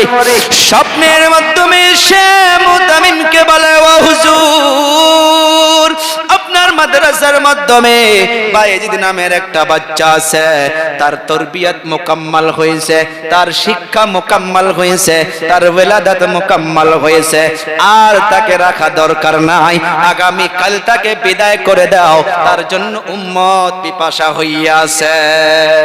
এ অবদান কার? মা মা মা মা যদি কুরবানি না দিত, মা যদি মোহাব্বত ছেড়ে না দিত, এ সন্তান মানুষ হইতে পারতো না। স্বপ্ন ভেঙে গেল, উঠে দেখে নবী নাই। সকাল হইয়া গেল, সব ছাত্রদেরকে জমা করেছে, স্টাফকে জমা করেছে। জমা করার পর সবাইকে বলতেছে, শোনো শোনো শোনো, এই বাইজিদ বুস্তামি এত বড় খুশনসিব বাচ্চা, এ বাইজিদ বুস্তামি আয় আয় আয় আমার বুকের মাধ্যমে আয়, তোর জন্য আজ ঘুমের ঘরে আমার নবীর সাথে দেখা হইয়া গেছে। আল্লাহু আকবার বলা যাবে না। বাইজিদ বুস্তামিকে নিকট নিল, কিতাবের পৃষ্ঠায় পাওয়া যায় মুতামিম সাহেব নিজের মাথার থেকে পাগড়িটা খুলে বাইজিদ বুস্তামির মাথার মাধ্যমে দিয়া দিল, আর সঙ্গে সাথীদেরকে দিয়া বাড়ির দিকে রওনা করে দিল। আগের দিনের মতো করে এই সন্তান বাড়ির দিকে চলে যায়। বাড়িতে যাওয়ার পর ওই দিন কামাকে মা বলে ডাকে নাই, শুধুমাত্র সালাম দিয়েছে, আসসালামু আলাইকুম। সালামটা দেওয়ার সাথে সাথে মা ঠাস করে দরজা খুলে হাজির হইয়া বলে আহলাউ ওয়া সাহলাউ ওয়া মারহাবাম বিকুম। সন্তানকে বুকের মাধ্যমে লাগাইয়া নিল, সন্তানকে চেনার মাধ্যমে পেশানির মাধ্যমে চুমা দিল। চুমা দেওয়ার পর বসতে দিয়ে সর্বপ্রথম আর অন্য কাজ কোনো করে নাই, মুসাল্লা বিছাইয়া 2 রাকাত শুকরানার নামাজ আদায় করিয়া আল্লাহকে বলে, ও আল্লাহ, এই দিনটার জন্য আমি অপেক্ষায় ছিলাম। আল্লাহ, আমার সব আশা পূরণ হইয়া গেছে। আল্লাহ, আপনি যদি চান এখনই আমাকে দুনিয়া থেকে বিদায় করে নিতে পারেন। মায়ের অবদান আছে না নাই? এ বাবা, সেই জন্য বলি মা, ও মা, আপনারা নিজেকে বদলানোর চেষ্টা করেন। দুনিয়ার মাধ্যমে, ফ্যামিলির মাধ্যমে সুখ শান্তির জন্য, সুখময়ের জন্য রে বাবা, ফ্যামিলির মাধ্যমে একটা জিনিস পাওয়া যায় না, যেটা হইতেছে স্যাক্রিফাইস। অনেক কমে গিয়েছে, অনেক কমে গিয়েছে। মা ফাতেমারও ঝগড়া হইতো আলীর সাথে, কিন্তু বাবাদেরকেও এমন হইতে হয়। আজকে শ্বশুর আব্বা গুলো, সম্বন্ধী ভাইগুলো ডাইরেক্ট থানায় চলে যায়, কেস করতে যায় না নাই। আল্লাহর নবীকে দেখুন, মা ফাতেমা আর আলীর সঙ্গে কিছু হইয়া গেছিল। আল্লাহর নবী আলীর বাড়ির মাধ্যমে চলে গেল। যাওয়ার পর আওয়াজ দিল, মা ফাতেমা তুজারা, দরজা খুলে দিল। মা ফাতেমার দেখে চেহারাটা মলিন হইয়া আছে। আবার আপনার নবী প্রশ্ন করে, ও ফাতেমা, কলিজার টুকরা, কি হয়েছে রে মা, তোমার কেন চেহারাটা মলিন হইয়া আছে? মা ফাতেমা বলে, আলীর সাথে আমার অল্প নরনামা হইয়া গেছে। কার সাথে? স্বামীর সাথে নরনামা হইয়া গেছে। আল্লাহর নবী প্রশ্ন করে, আলী কোথায়? শ্বশুর আলী কোথায়? বলে, জানি না, এদিকে গিয়েছে। আমার আপনার নবী আলীর তালাশে বাহির হইল। সুবহানাল্লাহ বলা যাবে না? আলী রাদিয়াল্লাহু তাআলা আনহুর তালাশে বাহির হইয়া গেল। গিয়া দেখে একটা জায়গার মাধ্যমে, বালুর মাধ্যমে আলী গড়াগড়ি করতেছে। বালুর মাধ্যমে মনে মনে কয়, বেটি জ্বলাইলো, আবার আব্বা আসলো। আলী রাদিয়াল্লাহু তাআলা আনহুকে আমার আপনার নবী গিয়া ডাক দিল, ইয়া আবা তুরাব। বালুর মাধ্যমে খেলাধুলা করার জন্য এই উপাধি দিয়া, লকাব দিয়া আল্লাহর নবী ডাকলো। আলী রাদিয়াল্লাহু তাআলা আনহুকে ডাকার সাথে, কারণ সাহাবা কিরামদের টার্গেট ছিল জান্নাত, জান্নাত। আল্লাহর নবী যেটা ইশারা করেছে সাথে সাথে সেটাই মেনেছে। সুবহানাল্লাহ বলা যাবে না? আমার আপনার নবী আলীকে ডাকলো, রে আলী আয়। হাত ধরে নিয়ে গেল, মা ফাতেমার নিকটে নিয়ে গেল। নিয়ে যাওয়ার পর প্রথম কিছু বলে নাই। একটা বিছনার মাধ্যমে আলী রাদিয়াল্লাহু তাআলা আনহু বাম দিকে, আর আল্লাহর নবী মাঝখানে, মা ফাতেমা ডান দিকে। সুবহানাল্লাহ বলা যাবে না? ঘুমায়া পড়ছে। ঘুমায়া পড়ছে কে? শ্বশুর আব্বা। যারা বেটিকে বিবাহ দিয়েছেন, এখান থেকে মেসেজ নিবেন, ডাইরেক্ট কেস করতে যাবেন না, ডাইরেক্ট থানায় যাবেন না, মেয়েকে ডাইরেক্ট বাড়িতে নিয়ে আসবেন না। ঝগড়া হইতেই পারে, হইতেই পারে, স্যাক্রিফাইস করেন। আমার আপনার নবী আলী রাদিয়াল্লাহু তাআলা আনহুকে কিছু হাসির কথা বলে। সুবহানাল্লাহ। মা ফাতেমাকেও কিছু হাসির কথা বলে। শুরুতে বলে, আলীও হাসে না, ফাতেমাও হাসে না। আল্লাহর নবী আরো কথা বাড়াইয়া দিল। বলতে বলতে বলতে বলতে আলীও হেসে দিল, মা ফাতেমাও হেসে দিল। দুইজনের হাত ধরে আমার আপনার নবী একত্রিত করে দিল।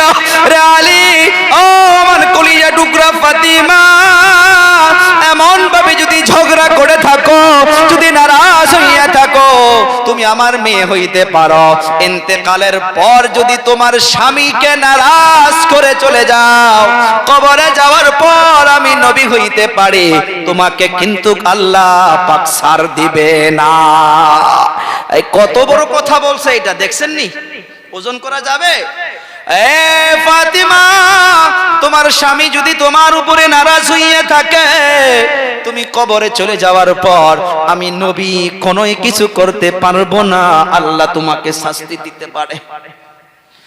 এ ফাতেমা শোন, দুনিয়ার মাধ্যমে যদি আমি, এ আমার উম্মত শোনো, দুনিয়ার মাধ্যমে যদি আমি মানুষ হইয়া মানুষকে সেজদা করা হুকুম দিতাম, সেজদা করা হুকুম দিতাম, আমি সমস্ত স্ত্রীদেরকে বলতাম যে তারা যেন নিজের স্বামীর পায়ের মাধ্যমে সেজদা দেয়, কিন্তু মানুষ হইয়া মানুষকে সেজদা জায়েজ করা হয় না।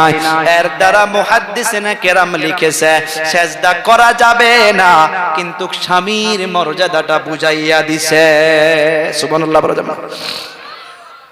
যখন হাসাহাসি শুরু হইয়া গেল, হাসাহাসি করে দেওয়ার পর, মিলে দেওয়ার পর আল্লাহর নবী চলে গেল। মা ফাতেমা দুনিয়া থেকে চলে যাওয়ার সময় এমন ওসিয়ত করে গিয়েছিল যে আমার ইন্তেকালের পর যেন কাউকে এলান করা না হয়, কাউকে যেন জানানো না হয়। কেন কেন কেন? কারণ দুনিয়ার মাধ্যমে আমাকে কেউ দেখে নাই, ইন্তেকালের সময়, আমার দাফন কাফনের সময়, জানাজার সময় যেন কেউ না দেখে। লম্বা ইতিহাস। কবরে রাখতে নিয়ে গেল, কবরে নিয়ে যাওয়ার পর কবরে রাখার সময় ওইজন সাহাবী বলে, রে কবর শোন, তোমার নিকটে কাকে রাখতাছি শোন। রে কবর, হাসান হোসেনের আম্মা জান, যার জন্য নবী বলে গিয়েছে জান্নাতের সমস্ত মহিলাদের সর্দারনি ফাতিমাতুজ জাহরা। রে কবর, ইনার সাথে যেন ভালো আচরণ করা হয়। কবর কোনো শব্দ দিল না, আওয়াজ দিল না। রে কবর, হাসান হোসেনের মাকে রাখা হলো, ভালো আচরণ জানি করা হয়। রে কবর, আলিয়া হায়দরের স্ত্রীকে রাখা হলো, ইনার সাথে যেন ভালো আচরণ করা হয়। কবর কোনো আওয়াজ দেয় না।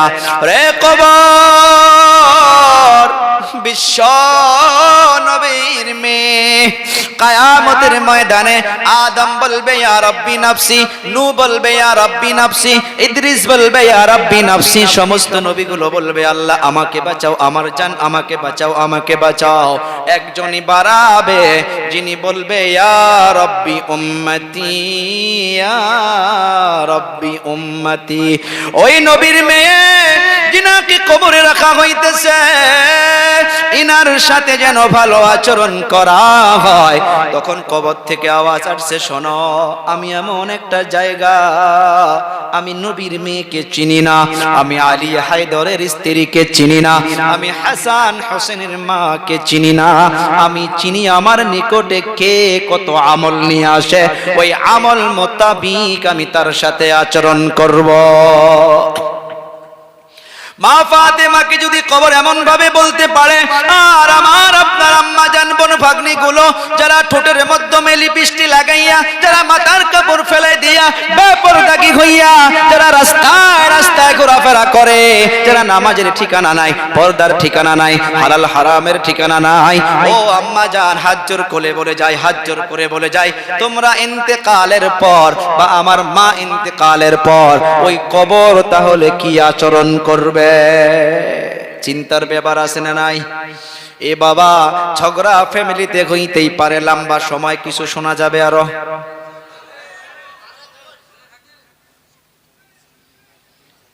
জি, জায়গা পিছনে কষ্ট হইতেছে, যদি অল্প 10-15 মিনিট কারা কারা শুনবো। আরো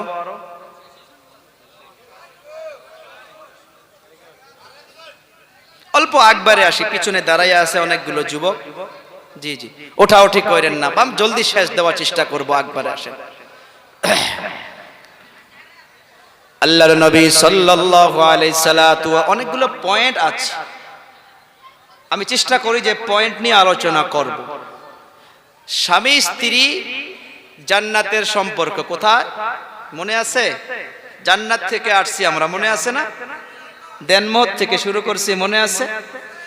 এই সুখময় ফ্যামিলি, ইয়ানি আমরা তো জান্নাতের, তো জান্নাতে তো কাটাকাটি মারামারি টেনশন নাই, তো তাহলে এখানেও টেনশন হওয়া দরকার নাই, বাট হইতে পারে। সেটাকে স্যাক্রিফাইস কেমন ভাবে করব, আল্লাহর নবীদের মাঝখানে হয়েছিল। তো প্রথম নাম্বার স্যাক্রিফাইস, নাম্বার 1 কি এটাকে? ভাইগুলো যদি বলে সব দোষ ভাবির, ভাবি যদি বলে সব দোষ ভাইয়ের, মিলবো কি? চাচাগুলো যদি বলে সব দোষ তোমার চাচির, আবার চাচিগুলো যদি বলে সব দোষ তোমার চাচার, বলেন অল্প আগুন, এই আগুন কমবে না বাড়বে? সেই জন্য তৈয়ার হইয়া থাকি, সর্বপ্রথম আমরা সরি বলবো। বলতে পারবো? বউকে সরি বলা যাবে? কারা কারা বলবো দেখি? কি হবে বয়ান করে? 5 জন উঠাইছে, মাত্র 5 জন উঠাইছে। এই যারা বিয়া করো নাই তারা উঠাইও না, উঠায় নাই না? সবাই হাত উঠাই যে ইনশাআল্লাহ আমরা স্ত্রীর কাছে কিছু একটা হয়ে গেলে বলবো যে বাদ দেন, আমারও ভুল হইতেই পারে, মানুষ মানুষ। আর স্ত্রীদেরকে দেখবেন, আপনি যদি কোনো সময় নিজে ভুল স্বীকার আগেই করেন, ফুলে একবারে মোটা হয়ে যায়, বলবে যে হুজুর আপনি করনি কি? হ্যাঁ আমি কই, মাঝে মধ্যে মাঝে মধ্যে কই। সরি কন, স্যাক্রিফাইস ছেড়ে দেন, কিছু ছাড় আপনি দেন, কিছু ছাড় মা বোনগুলো দেখ, ফ্যামিলিটা দেখবেন সুখময় হইয়া যাবে। ছাড় দেন, ছেড়ে দেন, ছোট মোটো বস্তু নিয়ে লেগে থাকা যাবে না। কিছু একটা হইতেই পারে, হইতেই পারে, সেটাকে ছাড় দিতে হবে। রাজি আছি? নাম্বার 1, অনেক লম্বা বিস্তারিত আলোচনা করা যাবে না, পয়েন্টগুলো মনে রাখবেন। একটা সুখময় ফ্যামিলির জন্য প্রথম স্যাক্রিফাইসের মানসিকতা লাগবে। যদি স্যাক্রিফাইসের মানসিকতা না থাকে, ওই ফ্যামিলির মাধ্যমে দাউ দাউ করে আগুন জ্বলবে। নাম্বার 2, ঝগড়া করা যাবে না। ঝগড়া আল্লাহর নবী আর মা আয়েশার মাঝখানে হয়েছিল। এই ঝগড়াকে ডাইরেক্ট ঝগড়া বলা যাবে না, মধুর ঝগড়া বলতে হবে। মা আয়েশার বিশ্ব নবীর মাঝখানে মধুর ঝগড়া লেগে গেল। মা আয়েশা আমার আপনার নবীকে বলে, ও হুজুর অল্প চিন্তা করেন, আমার আপনার তো ঝগড়া লাহে লাহে বাড়তেই আছে। আল্লাহর নবী বলে, রে আয়েশা আমিও তো এটা দেখতেছি, তুমি যখন আমার উপরে নারাজ হইয়া থাকো আমি বুঝতে পারি, আর যখন রাজি হইয়া থাকো আমি নবী সেটাও বুঝতে পারি। মা আয়েশা প্রশ্ন করলো, কাইফা ইয়া রাসূলুল্লাহ, কেমন করে আপনি বুঝতে পারেন যে আমি আপনার উপরে নারাজ হইয়া আছি বা আপনার উপরে রাজি হইয়া আছি? কেমন করে বুঝতে পারেন? মা আয়েশা রাদিয়াল্লাহু তাআলা আনহা প্রশ্ন করলো, কেমন ভাবে বুঝতে পারেন? আমার আপনার নবী বলল, ও আয়েশা তুমি যখন আমার উপরে রাজি হইয়া থাকো তখন তুমি দুআর মাধ্যমে বলো, ও মুহাম্মদের রব আমার সব গুনাহ মাফ করো। আর যখন নারাজ হইয়া থাকো তখন তুমি দুআর মাধ্যমে বলো, ও ইব্রাহিমের রব আমার সব গুনাহ মাফ করে দাও। তার মানে নারাজ হইয়া থাকলে আমার নামটা তুমি মুখে নাও না। মা আয়েশা তখন বলে উঠলো, ইয়া রাসূলুল্লাহ, ও পানের স্বামী গো, আপনার নামটা জবান থেকে চলে যাইতে পারে অল্প সময়ের জন্য, খোদার কসম কে বলতে পারি একটা সেকেন্ডের জন্য অন্তর থেকে নামটা চলে যায় না। সুবহানাল্লাহ। আলোচনা কিন্তু চলতেছে স্বামী স্ত্রীর, আর কার? নবী আর নবীর স্ত্রী আয়েশা রাদিয়াল্লাহু তাআলা আনহা ঝগড়া হয়েছিল। আয়েশা বলে, এই ঝগড়াটা মিটমাট করার জন্য কাকে ডাকা যায়? আল্লাহর নবী বলে, আপনি বলুন। মা আয়েশা বলে, আপনি বলুন। আমার আপনার নবী বলে, ওমরকে ডাকি। যেমন আজকে আমাদের মাধ্যমে ঝগড়া লাগলে স্ত্রীর বড় ভাই যদি 3 জন থাকে, একজনের যদি গোসা বেশি থাকে, তখন যদি বলে বড় ভাইকে ডাকবো, দেখবেন স্ত্রী ঠাস করে বলে যে না, ডাকার দরকার নাই। কয় না নাই? মা আয়েশা বলে না না না, আল্লাহর নবী বলল ওমরকে ডাকি। মা আয়েশা বলল ওমরু গালিদ, ওমরের মেজাজটা বেশি চড়া, যে ওমর রাস্তা দিয়া যদি একদিন যায়, ওই রাস্তা দিয়া শয়তান 40 দিন পর্যন্ত হাঁটে না। একজন মুসলিম একজন ইহুদি কিছু কারণে ঝগড়া হয়েছিল, আল্লাহর নবীর নিকটে চলে গিয়েছিল, ইয়া রাসূলুল্লাহ এমন এমন ভাবে ঝগড়া হয়েছে, আল্লাহর নবী ফয়সালা করে দিয়েছে, ফয়সালাটা মুসলমানের বিপক্ষে চলে গিয়েছে, ইহুদির পক্ষে চলে গিয়েছে। দুইজন ওখান থেকে বাহির হওয়ার পর মুসলমান জন বলতেছে যে আমি এই ফয়সালা মানি না। কার ফয়সালা মানে না? বিশ্ব নবীর ফয়সালা মানি না, ওমরের দরবারে চলে যাইতে হবে। এই মুসলমান জন ইহুদি ভাইকে নিয়ে ওমরের দরবারে চলে গেল। যাওয়ার পর বলতেছে ও ওমর, দয়ার নবী মুহাম্মদ ফয়সালা করে দিয়েছে, ইহুদির পক্ষে ফয়সালা করেছে, আমার বিপক্ষে ফয়সালা করে দিয়েছে, এই ফয়সালা পছন্দ হয় নাই, সেই জন্য তো আপনার বগলে আসছি। আমার আপনার মতন মানুষ হইলে ফুলে যাইতাম না নাই কোন? বলে হ্যাঁ, আমার বগলে আইসা ভালো হইছে। ওমর বলে দাঁড়া, নবীর ফয়সালা পছন্দ হয় নাই। বলে না, দাঁড়া দাঁড়া, আমি ভিতর বাড়ির থেকে আসি। ওমর চলে গিয়েছে, বিসমিল্লাহ বলে তলোয়ারটা বাহির করে নিয়ে আসছে। বাহির করে নিয়ে আসার পর তলোয়ার উঠাইয়া বলছে দাঁড়া দাঁড়া, তুই মুসলমান হইতে পারস যে নবীর ফয়সালা মানে না, ওমরের ফয়সালা এইটাই, তার দুনিয়াতে বেঁচে থাকা যাবে না। ঠাস করে আল্লাহু আকবার বলে গল্লার থেকে মাথাটা আলাদা করে দিয়ে বলল ওমরের ফয়সালা এইটা। আল্লাহু আকবার। এ বাবারা বন্ধুরা, সে ওমরের কথা বলতেছে। মা আয়েশা বলল না না না, ওমরু গালিদ, ওমরের মেজাজটা চড়া। আল্লাহর নবী বলে তাহলে কাকে ডাকি? বলে আব্বু জানকে ডাকেন, আবু বকর। বলে আবু বকর নরম মেজাজের মানুষ, আবু বকর যে কত নরম মেজাজ সবাই জানি, কিন্তু নরম মানুষ যখন গরম হইয়া যায় তাকে কিন্তু থামানো মুশকিল হয়। আবু বকর এক জায়গায় দাঁড়াইয়া আছে, 3 জন ইহুদি আবু বকরকে গালি দিতেছিল। এ আবু বকর, তুই ফকির, তোর 14 গোষ্ঠী ফকির, তোর বাপ ফকির, তোর মা ফকির। আবু বকর গালি শুনতে আছে, কোনো রিপ্লাই দেয় না, কারণ ধৈর্য ধারণ করতেছে যে গালি তো আমাকে দিয়েছে, দেখ আমার গুনাহ মাফ হবে। আবু বকর কোনো রিপ্লাই দেয় নাই। গালি শুনতে শুনতে ওই ইহুদি 3 জন আল্লাহকে গালি দিল। নাউজুবিল্লাহ বলি, আল্লাহকে গালি দিল, আল্লাহর নবীকেও গালি দিল। আবু বকর লাল হইয়া গেল, থরথর করে কাঁপা শুরু হইয়া গেছে। 1 কদম 2 কদম করিয়া গোসা যখন উঠে গেছে, বিসমিল্লাহ বলিয়া ওই ইহুদির গালে থাপ্পড় মেরে দিয়েছে। আল্লাহু আকবার বলি। থাপ্পড় খাওয়ার পর আবু বকরের ওখান থেকে ওই ইহুদি 3 জন বুদ্ধি করে আগে নবীর দরবারে গিয়েছে, চালাকি করে। যাওয়ার পর নবীকে বলে ও মুহাম্মদ, আপনার একজন সাহাবী বিনা দোষে আমাকে মেরেছে। আল্লাহর নবীর সাথে সাথে বলে ওমরকে ডাকো। কি বলল? ওমরকে ডাকো। ওমর এসে গেল।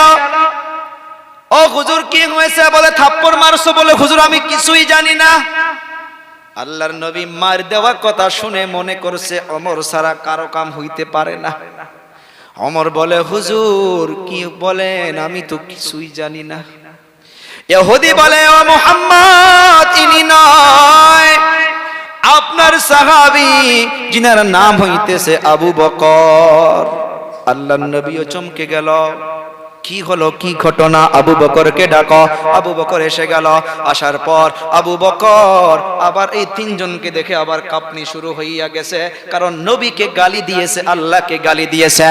একজন ইমানদার, তার ভিতর যদি ইমান থাকে, কেউ যদি আল্লাহর নবীকে তার সামনে গালি দেয়, আল্লাহকে গালি দেয়, তার ইমানি পাওয়ার যদি থাকে, সে জানের পরোয়া করবে না, মালের পরোয়া করবে না, তাকে ছেড়ে দেওয়ার জন্য রাজি হবে না।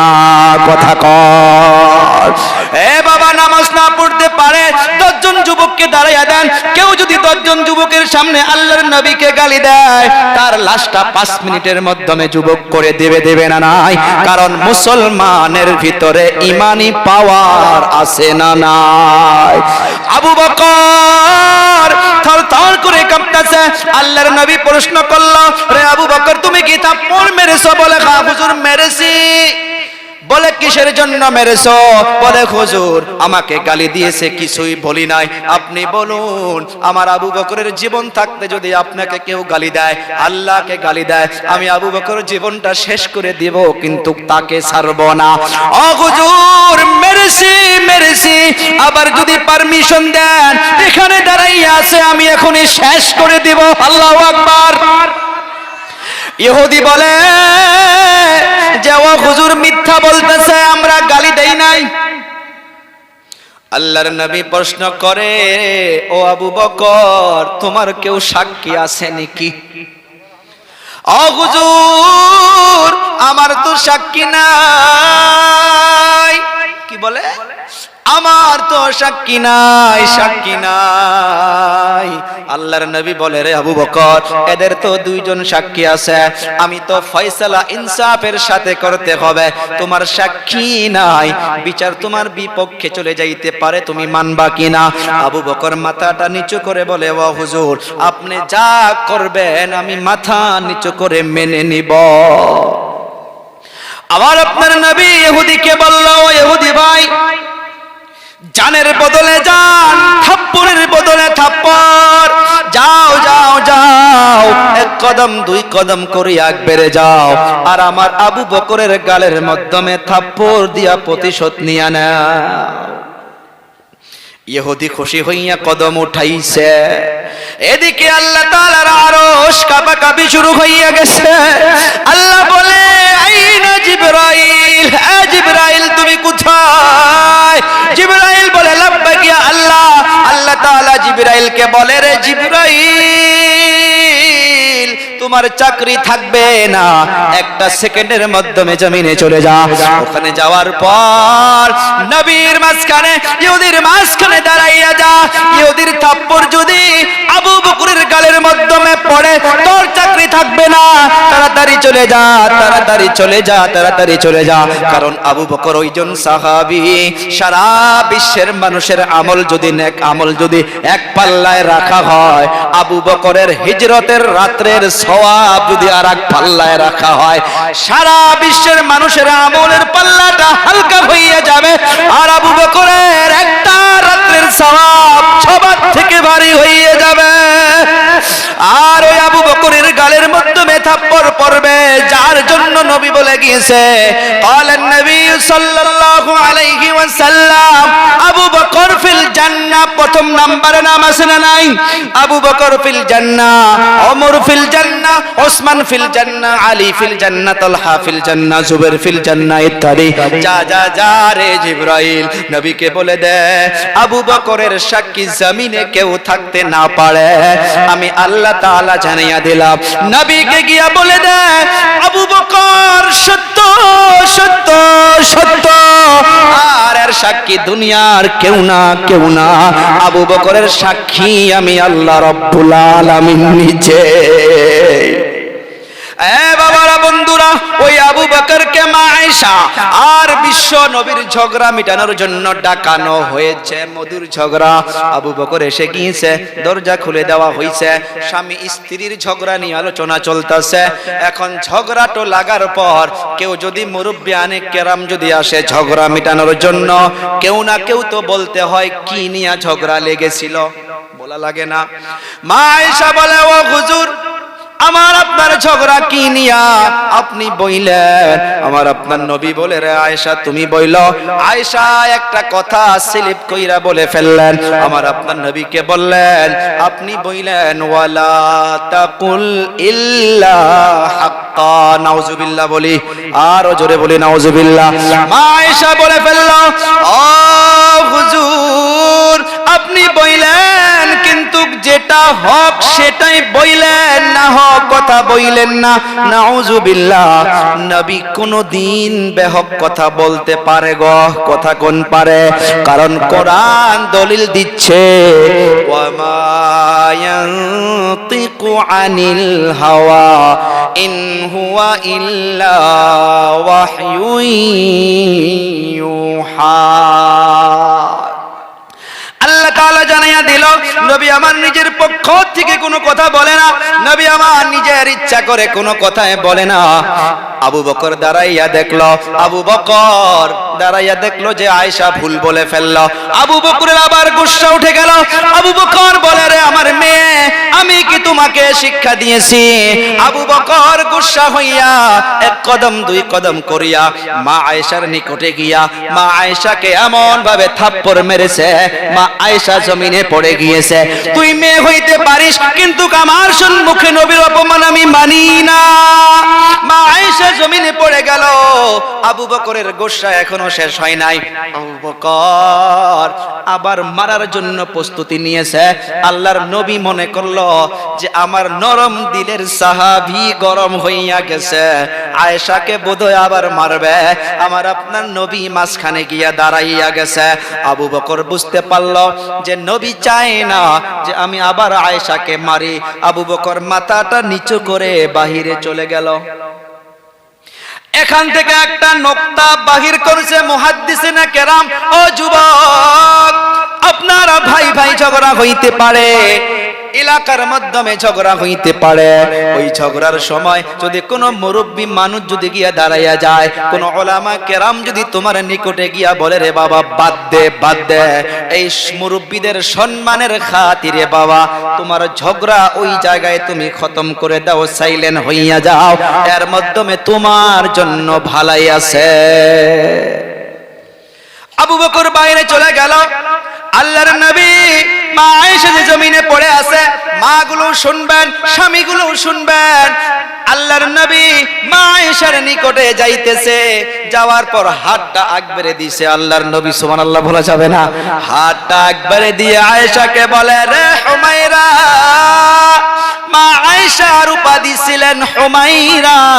এখানে আর একটা কথা বলি রে যুবক, যারা বিবাহ করেছ বিবাহ যারা করেছ, স্ত্রীকে ভালো নাম দিয়া উপাধি দিয়ে ডাকাটা সুন্নাত।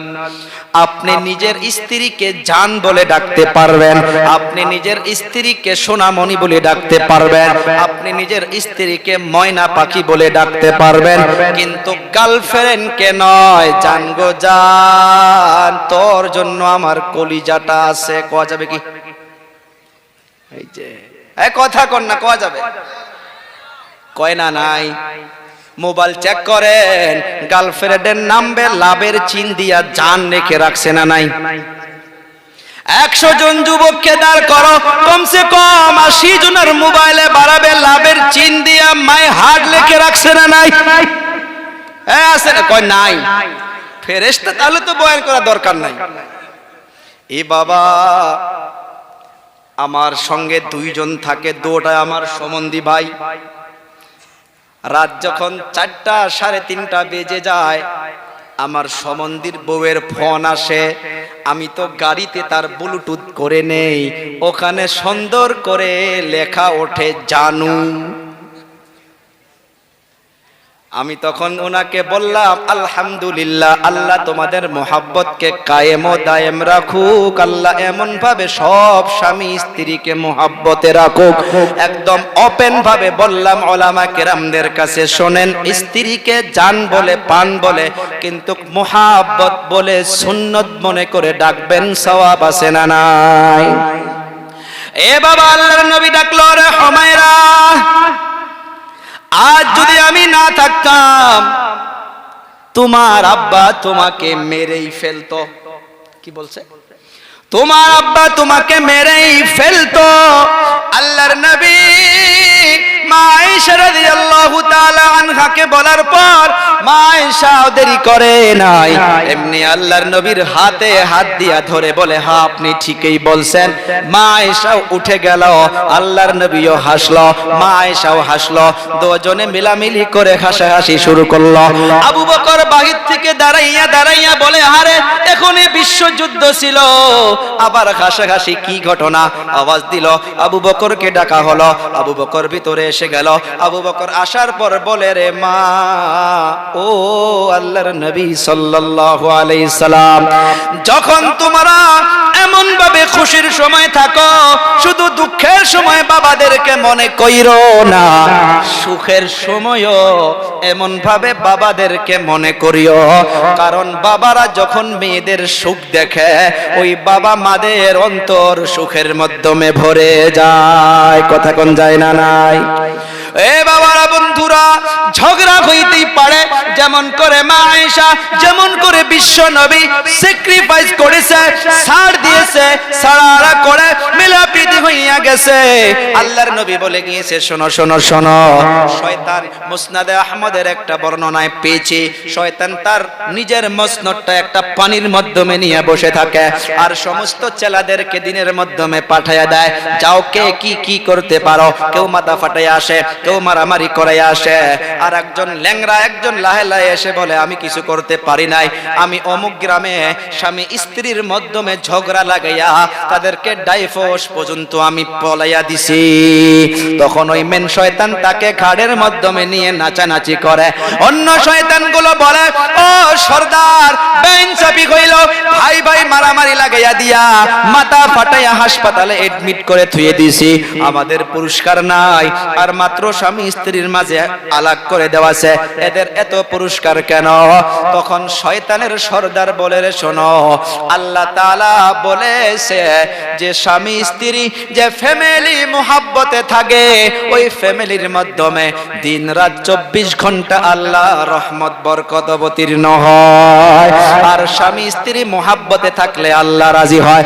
আর আমার শয়তানের কাজই তো উল্টা, যেটা কাজে আল্লাহ খুশি হয় সেটা কাজ থেকে উল্টা হওয়া।